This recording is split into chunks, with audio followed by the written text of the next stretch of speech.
অনেকগুলো জোনাকি নাচছে। হঠাৎ করে এক বড় জোনাকি উড়ে আসে, মাথায় ছোট মুকুট। সে নিজেকে জোনাকি রানী বলে পরিচয় দেয়। জলপরি খেলছে ছোট মাছদের সঙ্গে। সে উপরে তাকিয়ে দেখে জোনাকি রানী আলো জ্বালিয়ে লোকেদের বিরক্ত করছে। জলপরি উঠে আসে, ধীরে ধীরে পানির ওপরে সে ভেসে বলে, আলো দান করা আনন্দের, দম্ভ নয়। জলপরি ও জোনাকি রানী বন্ধু হয়। তারা মিলে আলো উৎসব শুরু করে। গ্রামের সবাই নাচে গায়।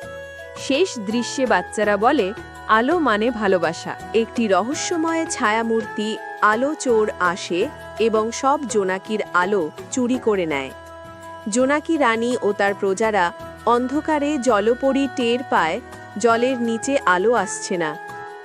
জলপরি ও জোনাকি রানী একসাথে খোঁজে চোরের ঘর। এক পুরনো বাদুড় বা রাতের আত্মা বলছে, আমার জীবনেই আলো ছিল মা। জোনাকি রানী এবার গর্ব ছেড়ে সবার বন্ধু হয়। শিশুদের সাথে খেলছে, আলো দিচ্ছে, তাদের আঁচলেও রাখছে আলো। বলে, আমি এখন সত্যিকারের আলো রানী।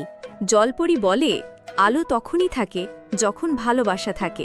এক শিশু বলে, আজও জলপরি কি আকাশে তারা হয়ে দেখে আমাদের? অন্যজন বলে, হ্যাঁ, যখনই কেউ অহংকার